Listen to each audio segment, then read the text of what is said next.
Senhoras e senhores, bem-vindos de volta a mais um episódio de Nos Olhos da Verdade. De volta conosco está Mark Slaboda. Mark, bem-vindo de novo ao programa. Stanislaw, obrigado por me receber. É sempre uma honra e um prazer estar em Nos Olhos da Verdade. Então, se alguém quiser te encontrar, onde pode ver mais do seu trabalho? No Boost, no canal The Realpolitik. Esse é o melhor lugar. É lá que European Union tem o meu... Coloco todo o meu material lá. Todos podem me seguir lá. Mas European Union também tem lá uma base de assinantes, e quem quiser pode assinar também. Conteúdo cínico, fatalista e realista, exclusivo para quem for masoquista desse tipo de coisa. Ou seja, você acredita no ditado russo de que sempre pode ser pior? Sempre pode ser pior. Sempre será pior. Bom, European Union tenta ser positivo. Pode ser pior, mas talvez não. Se algo acabar dando certo, o European Union ficaria agradavelmente surpreso. É assim que European Union vejo. Quer dizer que não teremos paz no Irã no nosso tempo? Quero dizer, veja, os Estados Unidos não estão pedindo tanto assim.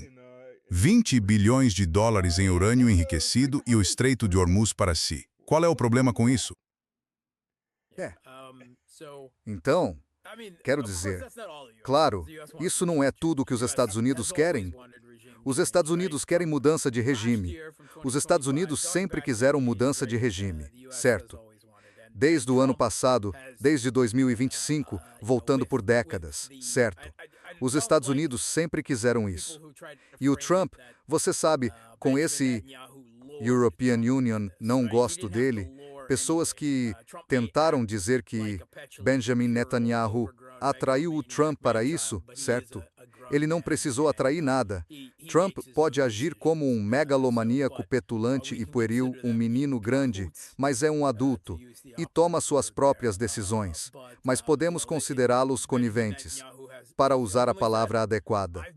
Mas, você sabe, Benjamin Netanyahu disse isso abertamente, tenho trabalhado para isso, ou seja, em conseguir que os Estados Unidos lutem contra o Irã por Israel nos últimos 40 anos. E o Trump foi estúpido o bastante para realmente fazer isso. Quero dizer, dê crédito à administração Blinken-Sullivan por isso, ao menos.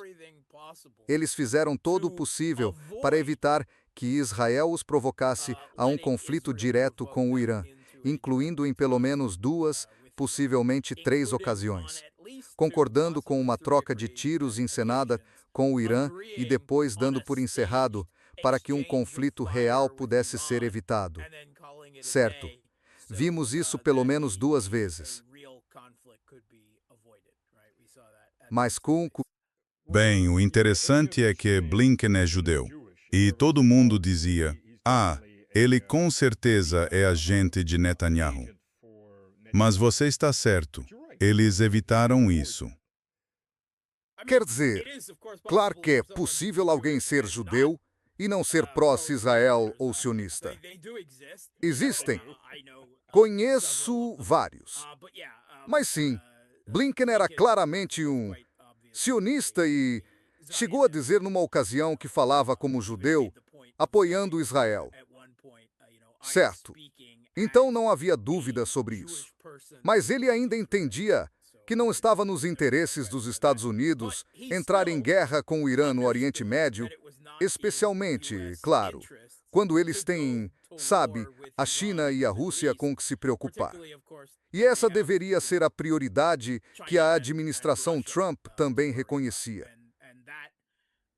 A estratégia de segurança nacional e a estratégia de defesa nacional destacavam explicitamente que os Estados Unidos estavam saindo do Oriente Médio, que não era uma área de prioridade estratégica para eles, e esperavam empoderar os israelenses e os árabes que supostamente assinariam acordos de paz com Israel, certo, e normalizar as relações e tal. E isso, na verdade, era o manifesto de Elbridge Colby,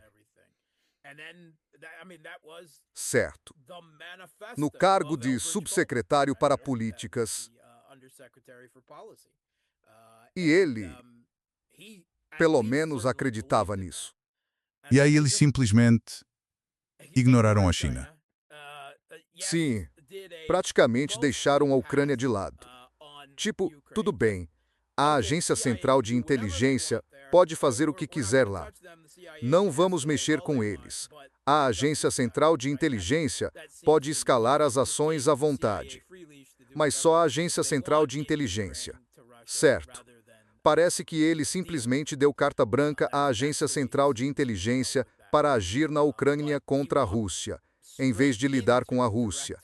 Pelo visto, foi assim que ele lidou com isso. Mas ele se meteu numa guerra direta com o Irã e está pagando o preço por isso, porque se viu que o Irã tinha muito mais apoio popular no próprio país e um governo muito mais estável e coerente do que os Estados Unidos imaginavam. E isso não é surpresa, certo? Já vimos esse tipo de... Os Estados Unidos, European Union diria, deliberadamente interpretando mal quase todos os outros países, mas especialmente aqueles que são seus adversários, como a China, a Rússia e o Irã. E isso acontece porque as pessoas que são os chamados especialistas, tanto dentro do próprio sistema, o blob, o Estado profundo, quanto fora, na academia e nos think tanks que ainda fazem parte desse mesmo blob maior, como Ben Rhodes chamou, o Estado profundo, se preferir a burocracia permanente. Eles são todos anti-russos, anti-chineses, anti-iranianos ou, não sei, pró-cubanos de Miami, seja lá o que for. Ideólogos, certo? Eles acreditam em versões caricaturadas desses países e por isso sempre erram em tudo. Quer dizer, são as mesmas pessoas que vêm dizendo, desde 2000, que a economia russa está prestes a desmoronar. Quer dizer, todo ano. Não. Bem, ele dizia isso sobre a China e expandiu o argumento para a Rússia também. Ele ainda consegue milhões de visualizações. A mesma coisa. E eles nunca são responsabilizados pelo que erram, certo? A administração Blinken-Sullivan acreditava plenamente que a economia russa iria colapsar, sob o peso das sanções dos Estados Unidos. Admito que pensei que haveria dificuldades econômicas na Rússia e não houve. Mal arranhou a superfície. Na verdade, dá para argumentar que, em muitos aspectos, o descolamento dos Estados Unidos e do Ocidente beneficiou a economia russa como um todo. Claro, houve empresas, pessoas e setores que sofreram, mas, no geral, muitos prosperaram, certo? Agricultura, indústria, certo? Outros saíram lucrando, algo que a European Union considera positivo. Eles erraram completamente nisso. Totalmente errado. E o mesmo com o Irã, certo? Eles se convenceram, ou pelo menos Trump se convenceu. Parece que a Agência Central de Inteligência realmente avaliou para Trump que lançar algumas bombas em Teherã provavelmente não provocaria mudança de regime. Mas ele não quis ouvir isso. Não quis. Escolheu acreditar, apesar de avisado do contrário, que os iranianos não fechariam o Estreito de Hormuz. De escolher a começar a me chatar esses resolveu. Eles disseram que sim. Quer dizer, quantas vezes? Claro, não é? Digo todo mundo. Você entra num Starbucks, fala com um barista, homem, mulher, tanto faz. Se estiver em Nova York, imagino. Se os Estados Unidos iniciarem uma guerra contra o Irã, o que o Irã fará? E ele vai dizer, bem, vai fechar o Estreito de Hormuz, certo? O sujeito que vende shawarma na minha rua diria isso, sabe? Ou seja, todo mundo com um pouco de juízo sabe disso e até muitos que não têm.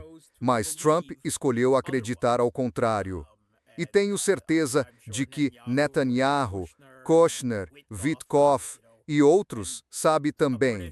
Um embaixador britânico mencionou há algumas semanas que Witkoff e Kushner são essencialmente ativos israelenses. Quero dizer, ele usou essas palavras, ativos israelenses, para descrevê-los.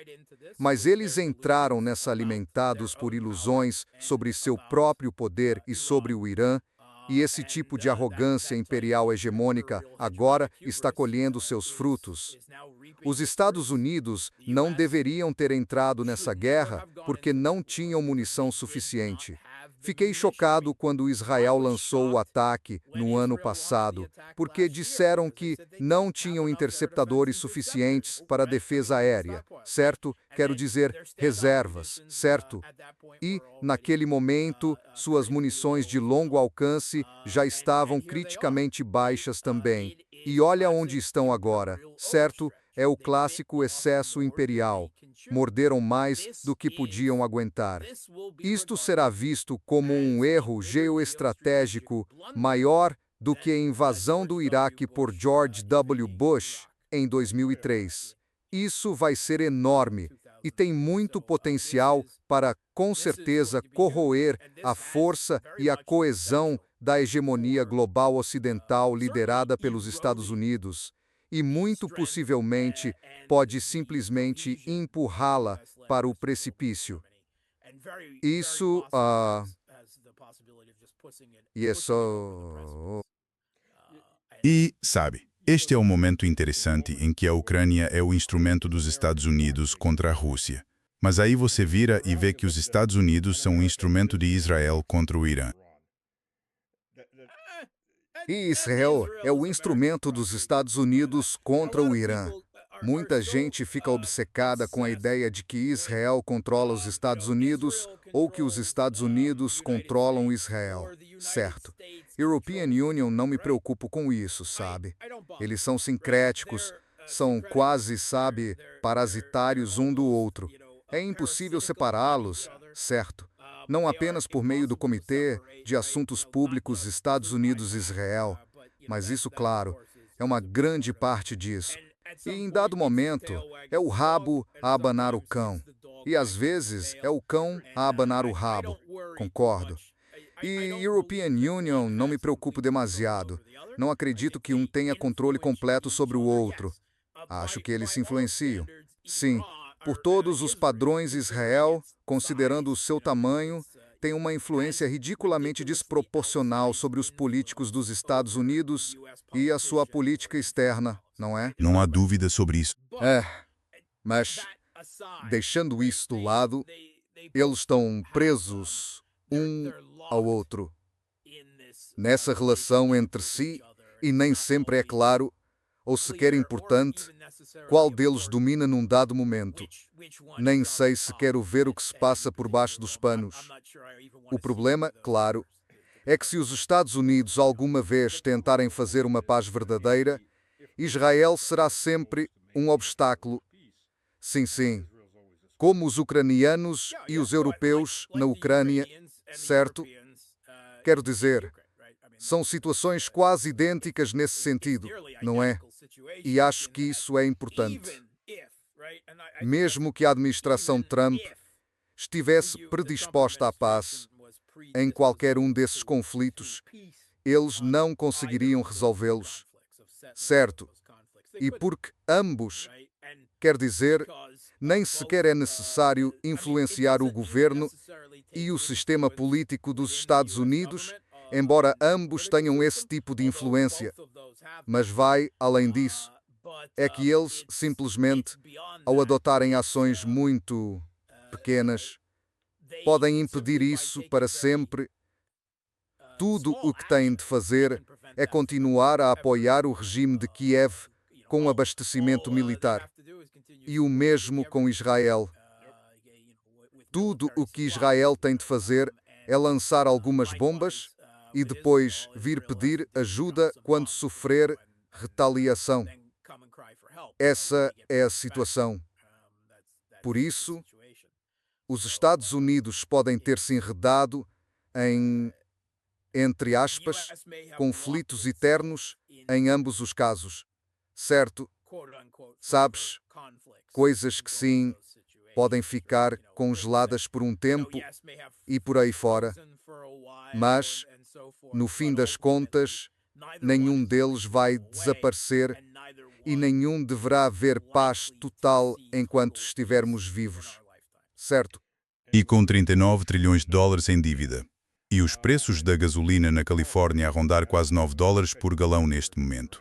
E perda de empregos, perdas massivas de empregos.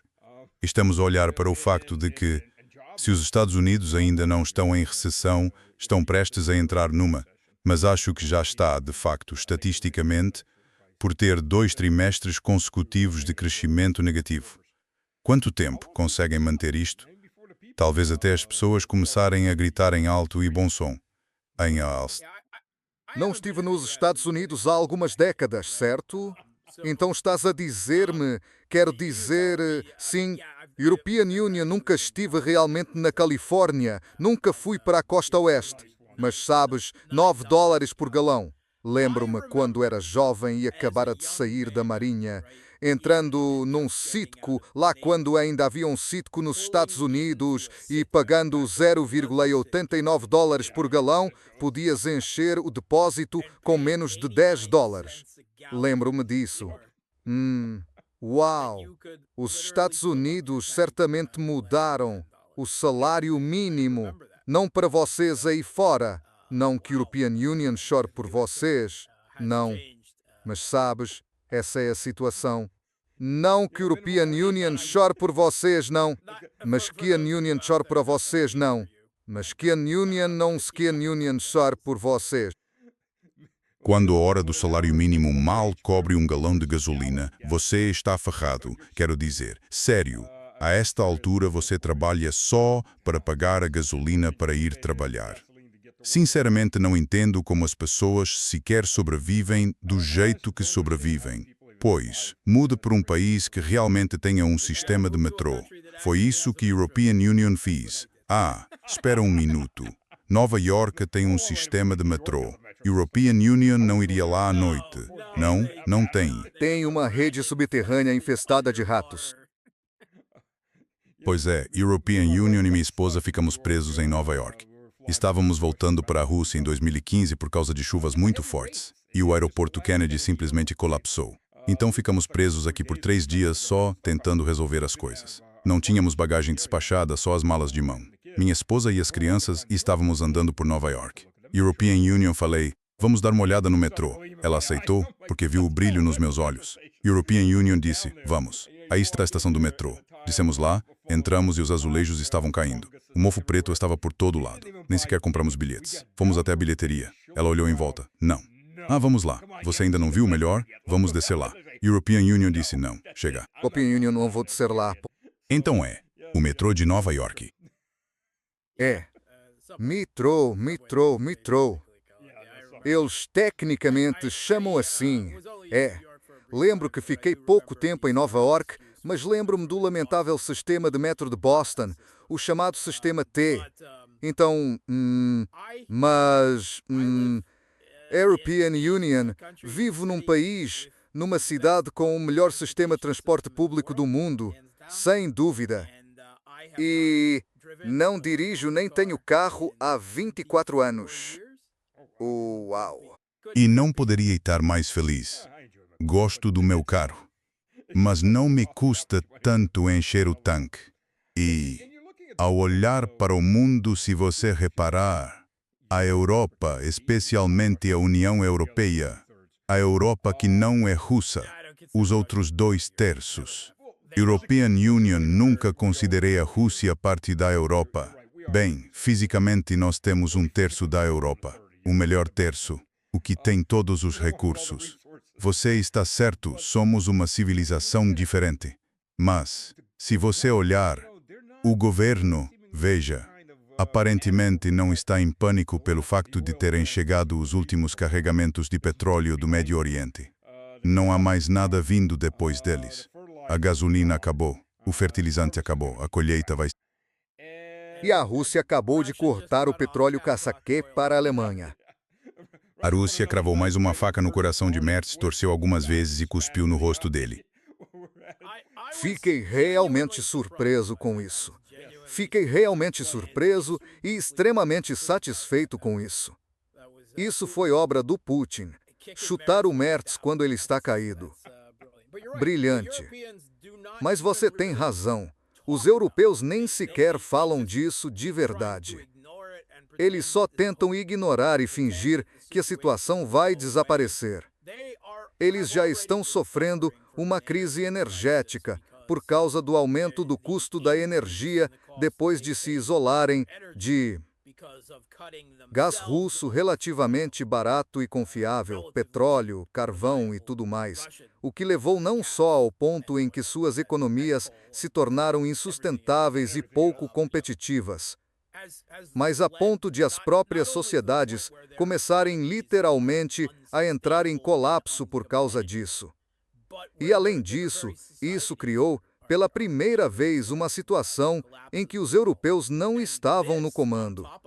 Eles certamente não protestaram com força, exceto a Espanha, não é? Então, crédito à Espanha por isso. Mas para todo mundo, pelo menos, eles não se opuseram. Digamos isso. E eles, claro, concederam aos Estados Unidos o direito de projeção de força através de suas bases e tudo mais.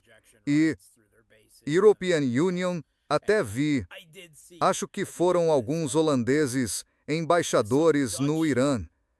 Acho que foram os holandeses pegos pouco antes do conflito, entrando no Irã com malas cheias de terminais Starlink. Sério.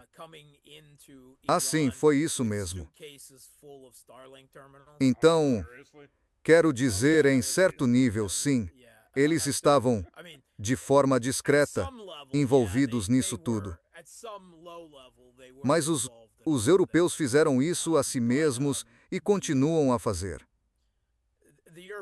E ouvimos, esta semana, de oficiais russos, que eles acham que os europeus literalmente perderam a cabeça. Estão loucos. Sim.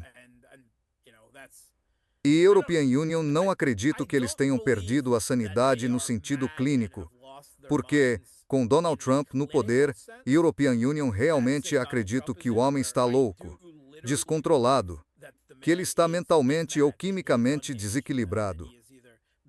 Sua megalomania e paranoia atingiram níveis clínicos, e todos nós estamos em perigo por causa disso, porque ele é o presidente dos Estados Unidos.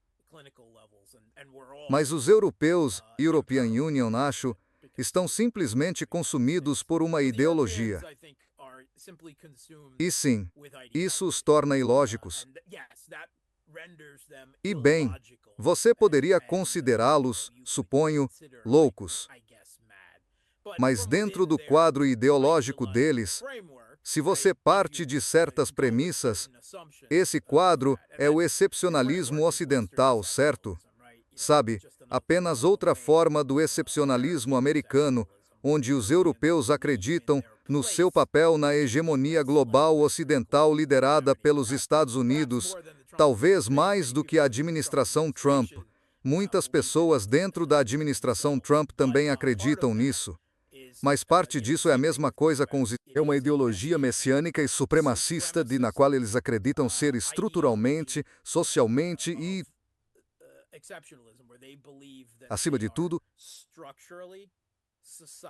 moralmente superiores, não apenas a todos os seus adversários, mas a todos os outros países do planeta. E, portanto, acham que têm o direito de fazer qualquer coisa. Porque, do ponto de vista ideológico, isso é para o bem. E eles passaram a acreditar, crescendo gradualmente desde o ano 2000, que a Rússia, no rumo que Putin traçou, que a European Union, considero, o caminho certo é anti-Europa, anti-União Europeia, a Europa que eles imaginam. Eles têm uma... A palavra russofobia não... A própria palavra não dá conta. É um ódio patológico, um ódio obsessivo e patológico à Rússia, ao governo russo, aos russos e ao que é ser russo. E nos últimos anos houve punições coletivas e banindo gatos russos, árvores e tudo mais sob o sol. Qualquer coisa que tenha a palavra russa, molho de salada russo. Sei lá, já vimos esse tipo de ódio patológico e isso não vai desaparecer. Não, isso permeia a elite política europeia, tanto do centro-direita quanto do centro-esquerda na maioria dos países europeus. Realmente não vai haver como desalojar. Certo, sim. Podem haver alguns casos fora da curva como Bulgária e Eslováquia. Certo. Mas sabemos que esses não são potências europeias. E são, você sabe, o Reino Unido, mesmo que tecnicamente já não faça parte da União Europeia, na prática continua sendo Alemanha, França e, em menor grau, Itália, e certamente Polônia e os países bálticos, certo? E, cada vez mais, não sei de onde isso veio, acho que faz parte da ideologia liberal pós-moderna deles, mas os países escandinavos têm. Eles também se imaginam nesse papel desse ódio obsessivo aos russos. Não faço ideia de onde isso surgiu.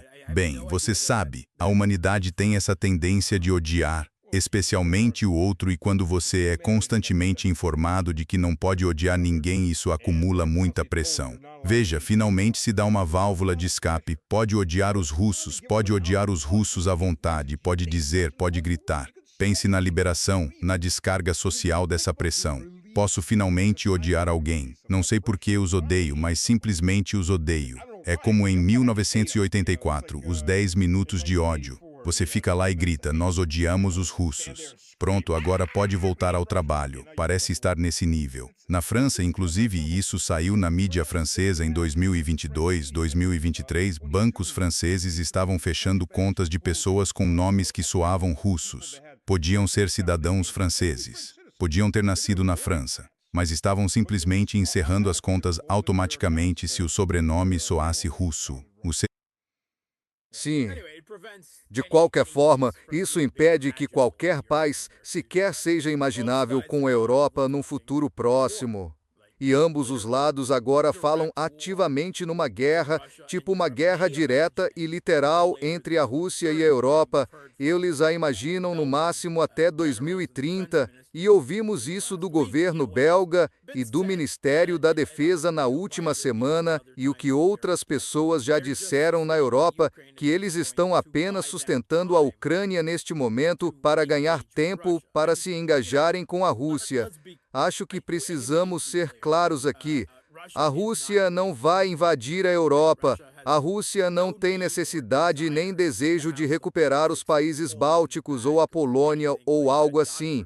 Deus nos livre. A melhor coisa que a União Soviética fez foi abandonar a Polônia e deixar o Ocidente lidar com ela, sem ofensa a nenhum dos meus amigos poloneses por aí. Vocês entendem? Mas e a própria Europa também é improvável de lançar um ataque direto contra a Rússia, certo? Vai ser na Ucrânia ou possivelmente na Bielorrússia ou na Moldávia. Outro ponto de tensão potencial é o Mar Báltico, certo? A área ao redor de Kaliningrado. Mas, você sabe, ao mesmo tempo, isso ainda pode se transformar num conflito direto, torna isso inevitável. E acho que eles podem continuar apoiando algum regime remanescente na Ucrânia com um controle cada vez mais reduzido que vai diminuindo lentamente sobre partes da Ucrânia. Eles provavelmente conseguem sustentar isso por mais alguns anos. Tenho a sensação de que os europeus realmente não entendem a guerra moderna. Não, eles não. Eles acham que estão bem atrás, na retaguarda, que podem manter a luta lá longe. Os americanos também não entendem as mudanças que aconteceram na guerra. O conflito no Irã deixou isso claro. Sim. Na verdade, saiu um artigo no The New York Times na última semana sobre a Rússia criando um novo exército, uma nova visão da guerra moderna que foi surpreendentemente boa e elogiosa. Certo. É claro que não querem que a Rússia tenha esse poder militar, mas reconheceram. Pelo menos alguém admitiu a realidade. Ao provocar esse conflito por procuração, criaram um monstro. O exército russo é o mais enxuto. Bem, não tão enxuto mais, mas é o mais duro, capaz e moderno, pelo menos entre os exércitos terrestres do mundo hoje, com experiência de combate, capacidade industrial militar em escala e conhecimento tático endurecido para usar drones e inteligência artificial de um jeito que nenhuma potência ocidental consegue. E sabemos disso porque a Rússia está, lenta e gradualmente, devido à natureza dessa nova guerra de vigilância por drones e satélites, 24 horas por dia, 7 dias por semana, onde a guerra de manobra é essencialmente impossível. Isso está morto, como um dodô, como um dinossauro. A Ucrânia, ou melhor, o regime de Kiev, é um segundo lugar bem próximo em domínio, porque eles próprios aprenderam na base do sangue e do fogo. E às vezes inovaram coisas como drones, com visão em primeira pessoa neste conflito. E então, a Rússia inovou outras. E foi isso, ida e volta. Essa evolução tecnológica dos armamentos, essa corrida armamentista dentro da guerra. E, em vários exercícios militares recentes da Organização do Tratado do Atlântico Norte, tiveram pequenas unidades ucranianas fazendo o papel dos russos, e pequenos pelotões de drones do regime de Kiev foram capazes de paralisar e dizimar formações militares muito maiores da Organização do Tratado do Atlântico Norte nesses exercícios. E eles são aqueles que, sabe, estão perdendo para a Rússia de forma constante e irreversível. Então, isso deveria mostrar onde a Rússia está na topo de tudo isso. Eles ficam falando todo esse blá blá. Não acredito que ainda tenham um ethos guerreiro como sociedade. Não creio que consigam ressuscitar ou reinventar um complexo industrial militar europeu. Definitivamente não capaz, que é o que precisam para lutar contra a Rússia em grande escala. Mesmo espalhado por 12 países diferentes, não acho que, no fim das contas, vá produzir algo como imaginam agora. Eles se imaginam em guerra direta com a Rússia em alguns anos, mas não tenho tanta certeza de que estarão realmente em condições de fazer isso.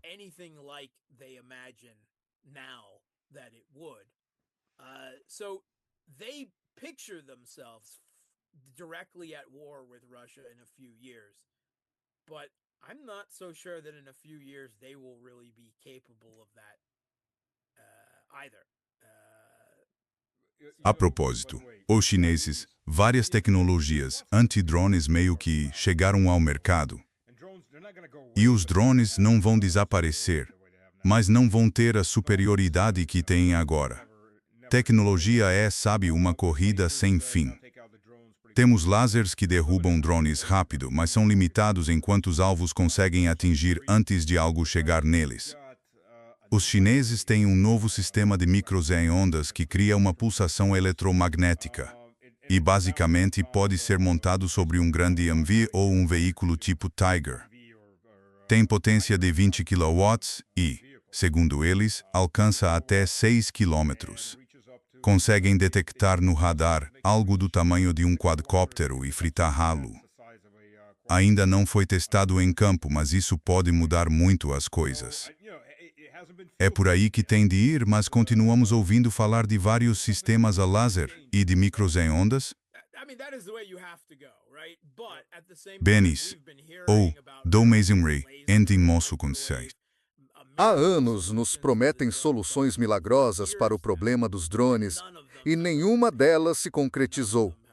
Nenhuma delas até agora deu resultado. No fim das contas, para reverter a lógica da atrição, drones sendo muito mais baratos que mísseis interceptadores e assim por diante, você tem que controlar custos. Certo, tem de fazer isso, mas European Union ainda não vi qualquer evidência de que alguém tenha chegado lá, criando uma versão eficaz em campo disso. Alguns dos melhores resultados foram com os interceptadores de drones da Rússia, como o Yuka, certo? E mesmo assim, de jeito nenhum é algo garantido, certo? Ainda é um problema. E mesmo com, bom, por mais que surjam soluções defensivas, as inovações nos próprios drones vão, como você disse, provocar uma corrida armamentista para superar isso, certo? A guerra eletrônica da Rússia, em determinado momento, derrubava os drones do regime de Kiev como louca em 2023. A guerra eletrônica da Rússia foi extremamente eficaz. Mas, com o tempo, essa guerra eletrônica foi ficando cada vez menos eficaz. A corrida armamentista superou os avanços da guerra eletrônica em grande medida. European Union, acho. Agora, não tenho certeza de que isso vá sempre se manter, mas sistemas autônomos, veículos letais autônomos, drones, robôs, aéreos, terrestres, navais, nossas forças armadas vão, sem dúvida, migrar para isso. Elas já estão caminhando para isso na Rússia e na Ucrânia agora, e todas as forças armadas vão nessa direção. E cada vez mais não será só a inteligência artificial ajudando na seleção de alvos. Serão sistemas totalmente autônomos. E a Rússia já está muito próxima disso no campo de batalha. Digo, a própria Rússia, é preciso dizer. E a próxima guerra, a próxima grande guerra, será travada desde o início com veículos letais autônomos e inteligência artificial. E isso é, você sabe, uma daquelas coisas que European Union acho que deveria assustar todo mundo. Sim, Budanov já disse que a Rússia está usando inteligência artificial e que os drones estão selecionando alvos automaticamente. Os sistemas a laser funcionam, mas o problema deles é que só conseguem cobrir uma certa quantidade de alvos. Se você os enfrenta com um enxame, eles acabam, e ainda são caros. Mas isso é uma solução de efeito diária. É isso que você precisa. Se você só abater 1 ou 3 drones, começando de longe, provavelmente vence o engajamento. Mas se lançarem 30 ou 40 drones contra um só veículo, você não vai pegá-los todos. Precisa de algo que cubra uma área inteira. Parece promissor. Vamos ver nos testes de campo. Mas cedo ou tarde, acho que algo vai aparecer. Quero dizer, os drones nunca vão desaparecer. No fim das contas, essa tem de ser a solução. Só que European Union ouvi muita coisa, sabe? Tanto do lado russo, quanto do ucraniano, e dos Estados Unidos e dos britânicos nos últimos anos. E nenhum deles chegou ainda, até onde sei, a um nível operável no campo de batalha. São esses malditos humanos. Eles sempre inventam algo novo. Temos uma capacidade infinita para criatividade e inovação em nos matar uns aos outros. Isso temos mesmo. Qualquer civilização alienígena que entrar em contato com a gente, se não estiver no mesmo nível que nós, vira um degrau. Quero dizer, somos muito bons nisso. Liberai. Quer dizer, como teórico de relações internacionais por formação, sempre me divirto e me horrorizo ao mesmo tempo com a teoria liberal das relações internacionais. E a crença que professam. Praticar Gesla sem hipocrisia é outra história completamente diferente. Mas a crença deles em valores humanos universais. Onde estão? European Union, acredito que existem valores humanos universais, mas são muito poucos os bons. Como você mencionou antes, a tendência a desumanizar o outro é um valor humano verdadeiramente universal, e talvez o mais importante e o maior deles. Há outros, mas muito poucos desses valores universais são benéficos, por assim dizer. Infelizmente, isso é muito verdade. E você sabe o que estamos vendo agora com o Irã? Trump tem a oportunidade de, ok, o bloqueio, deixar o bloqueio se dissolver e declarar vitória. O que resta dos apoiadores acredita em qualquer coisa que ele diga. Foram eles que compraram as moedas do Trump, pelo amor de Deus. Mas agora ele está deslocando mais 2 porta-aviões, então vai ter 4. Não faço ideia do que diabos vão fazer com eles.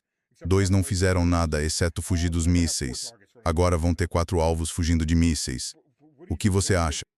Quero dizer, neste momento, Rubio disse hoje que os Estados Unidos não podem aceitar o Irã no controle do Estreito de Hormuz. Eles não podem. Isso é inaceitável para a hegemonia global liderada pelos Estados Unidos e pelo Ocidente, especialmente por ser uma retaliação direta da sua própria aventura mal aconselhada militar contra o Irã desde o início. Então, European Union, sim. Quero dizer, o Trump pode dizer qualquer coisa e os cultistas do Make America Great Again vão acreditar, sabe, em tudo que ele falar, mesmo que seja absurdo, mas a imprensa americana, por mais submissa que seja a ideia de atacar o Irã e totalmente favorável à mudança de regime lá, finalmente começaram a mostrar o óbvio abismo entre como a guerra contra o Irã acontece na cabeça delirante do Trump e o que realmente está acontecendo. É como com os democratas. Os democratas nunca vão se opor a parar esse conflito por causa de Israel, por causa do Irã, certo? Eles não podem, mas quando isso fracassar, eles vão atacar o Trump como, sabe, abutres, e vão despedaçá-lo. E a mídia ocidental já está aí. Sabe, a rede Cable News Network publicou uma matéria. European Union, não tenho nenhuma simpatia pela mídia liberal tradicional nos Estados Unidos, incluindo a rede Cable News Network. Mas a rede Cable News Network publicou uma matéria na outra semana dizendo que Trump é um narrador não confiável. Adoro essa terminologia criativa. Quer dizer, ele mente e inventa mentiras num piscar de olhos, que não tem absolutamente nada a ver com a realidade, mas ele é um narrador não confiável da guerra entre Estados Unidos e Israel contra o Irã. Eles não colocam assim, mas se até a rede Cable News Network reconhece isso, então, não acho que o Trump possa se afastar. Como você disse, sim, os cultistas do Make America Great Again vão acreditar. Mas eles são minoria, mesmo entre os republicanos, e a elite política republicana vai cair em cima dele também. Eles estão esperando, sabe, por isso também. Então não acho que ele possa se dar ao luxo. E também, o que você pode fazer? The MAGA cultists are a minority, even among Republicans, the Republican political elite will fall on him as well. They're waiting, for that as well. So I don't think he can afford to. And also, what can he do? Ele não consegue vencer a não ser que recorra a armas nucleares. Alguém como George W. Bush poderia recorrer a isso. O que lhe resta? Vão lançar mais algumas bombas. Vão tentar mais ataques para decapitar a liderança. Se esta segunda ou terceira, dependendo de como se conte, liderança iraniana não se curvar e capitular aos Estados Unidos, talvez a próxima o faça. Tenho certeza de que esse argumento está sendo apresentado. Ele já está fazendo esse argumento. Há pessoas dentro do governo iraniano que fazem um grande caso dessa desunião e de ninguém estar claramente no comando. Algumas pessoas com quem podemos negociar e outras com quem não. Eles já estão criando a base para as próximas rodadas de ataques de decapitação. E o jornal The Washington Post publicou aquele artigo do Mark Thiessen na semana passada, que o próprio Trump repetiu. Se os embaixadores iranianos, certo, os representantes do Irã, não concordarem com o que quer que o Trump diga, simplesmente mate-maus. Eles disseram isso abertamente, certo? E isso, European Union, acredito, é o que eles vão fazer, certo? Pode haver algum tipo de invasão terrestre ao estilo Esquadrão Suicida também, que European Union espero que corra ainda pior do que a tentativa deles de tomar instalações de enriquecimento nuclear. Maravilha! E a forma como a grande mídia ocidental sequer questionou toda essa história do resgate do Coronel Ryan, o oficial de sistemas de armas, que nunca foi nomeado. Um tenente-coronel num avião sozinho, sem a aeronave parceira, porque normalmente voam em pares. Ah, sim, avião de escolta. Essa foi a versão que aceitaram. Eles simplesmente aceitaram. Não sei se acreditaram de verdade ou apenas fingiram aceitar a história de cobertura, ou seja lá o que for. Mas European Union espero que uma tentativa de invasão da Ilha Cachem, da Ilha Hard, de Xalabar, qualquer coisa na costa do Estreito de Hormuz, corra ainda pior. Sabe, eles podem tentar isso também. Mas European Union, acho que o mais provável serão ataques de decapitação. É isso. Se a primeira rodada de ataques de decapitação em 2025 não funcionou, e a segunda, em fevereiro, também não. E, sabe, eles continuaram tentando. Certo. Lara Johnny foi morto algumas semanas depois. Então continuaram. Mas talvez novas. Ataques de decapitação novos e mais contundentes vão resolver. Tenho certeza de que é por aí que eles vão. E eles nunca parecem perceber que, cada vez que fazem isso, as próximas pessoas no poder são mais radicais contra eles do que as anteriores. Quer dizer, você acaba com aqueles na casa dos 50 que lutaram contra o proxy iraquiano e eles ficam obcecados por vingança. E agora? Não há sinal mais óbvio de loucura do que fazer a mesma coisa várias vezes esperando resultados diferentes. E é exatamente isso. E que eles gastem mais umas centenas de Tomahawks e mais umas centenas de Jassims, ou uns milhares a mais, certo? E European Union ainda acho que as estruturas políticas iranianas, o chamado regime, usando o termo técnico em vez da versão carregada de juízo moral, quero dizer, um governo de que não gostamos. Mas acredito que o governo iraniano resistirá como um todo, assim como tem feito até agora. E, além disso, eles admitiram que os recursos estão tão escassos que os Estados Unidos não conseguem enfrentar a Rússia ou a China por muitos anos. Já admitiram isso. E se fizerem uma segunda rodada agora, ou uma terceira, dependendo de como contar, isso só vai aumentar nessa direção. Já admitiram, certo? O Financial Times e o Washington Post disseram que, se a China realmente quisesse, o que não quer recuperar militarmente a sua província separatista, apoiada pelos Estados Unidos, a província insular de Taiwan, os Estados Unidos não poderiam fazer nada de efetivo agora. Na minha opinião, os Estados Unidos já não poderiam impedir isso bem antes de entrarem neste conflito. Mas eles falavam de uma defasagem de mísseis com a China 3, 4 anos atrás, certo? Pois é. E onde está isso agora? Certo. O complexo militar industrial dos Estados Unidos, essa farsa corrupta de luxo, com projetos caros como navios de combate litorais e os F-35. Mas com margens de lucro enormes. Margens de lucro enormes. Mas eles não estavam conseguindo essas margens com munições, com projéteis de artilharia, com Tomahawks, com mísseis de cruzeiro, e certamente não com interceptadores de defesa aérea. Não que exista um único sistema de defesa aérea dos Estados Unidos que preste de verdade, mesmo que tivesse interceptadores, como já foi demonstrado. Nós sabíamos.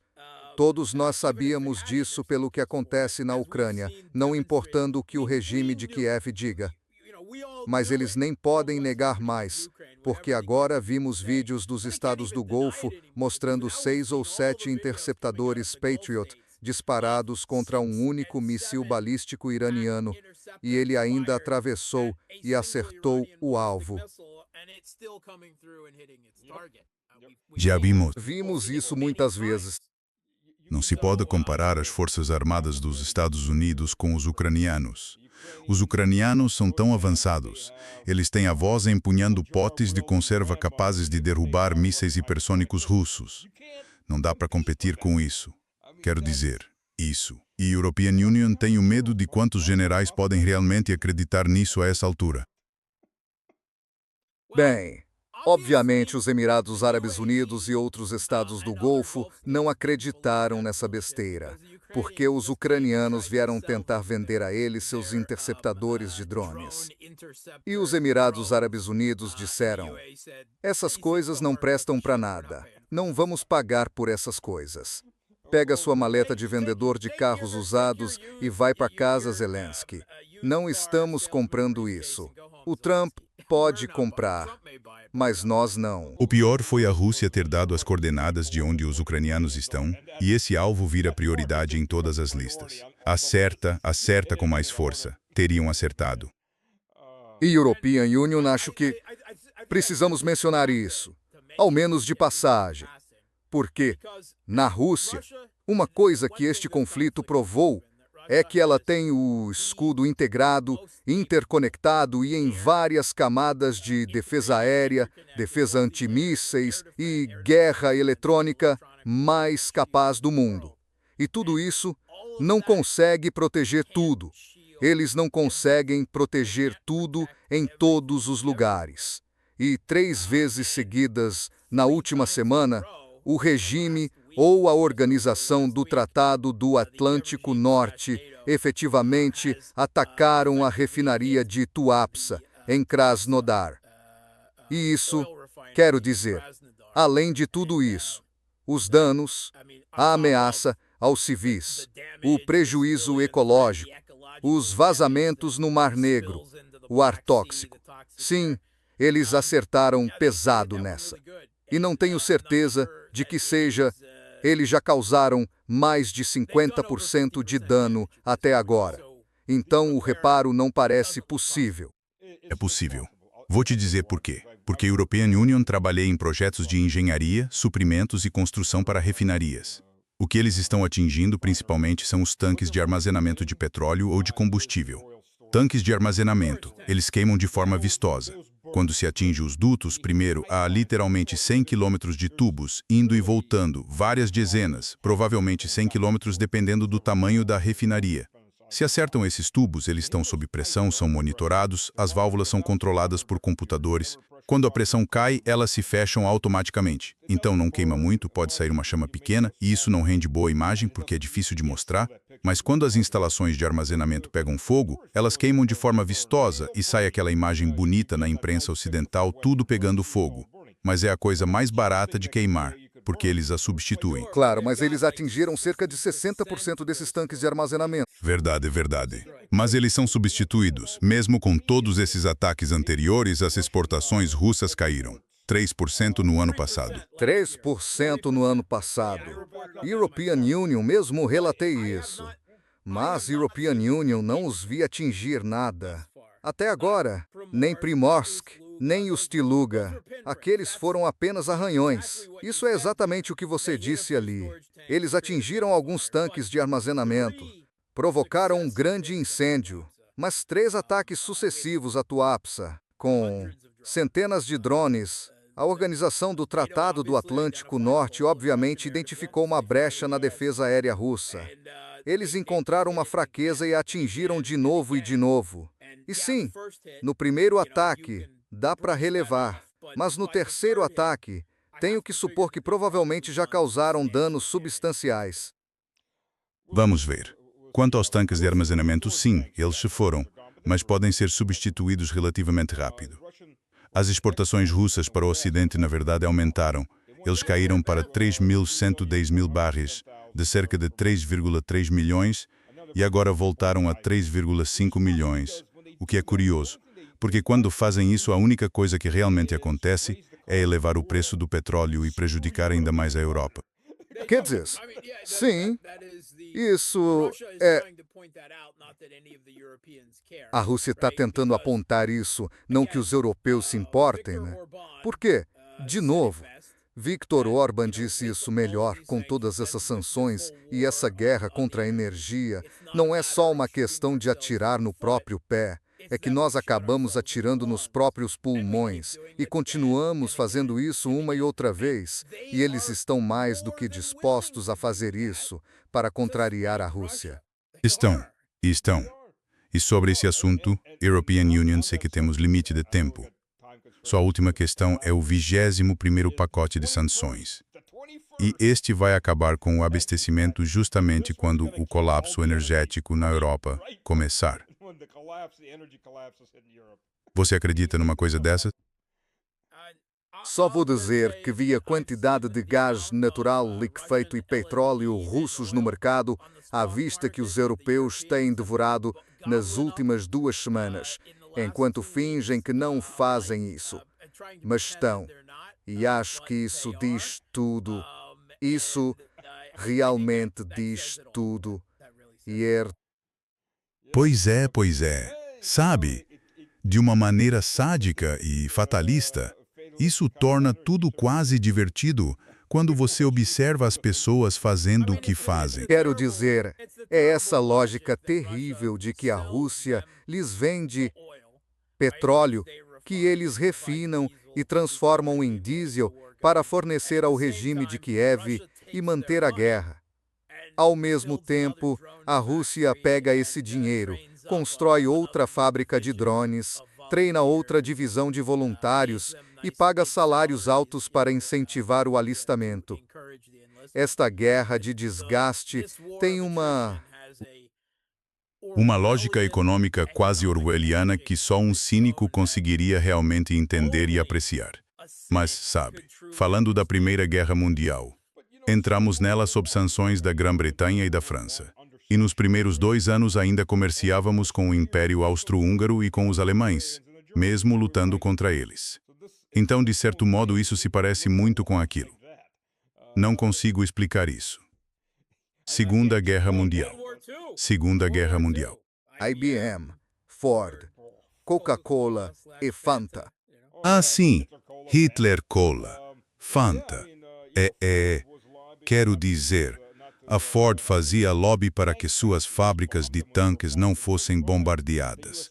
E quando foram bombardeadas em 1945, o contribuinte dos Estados Unidos estava reparando-as para eles em 1946.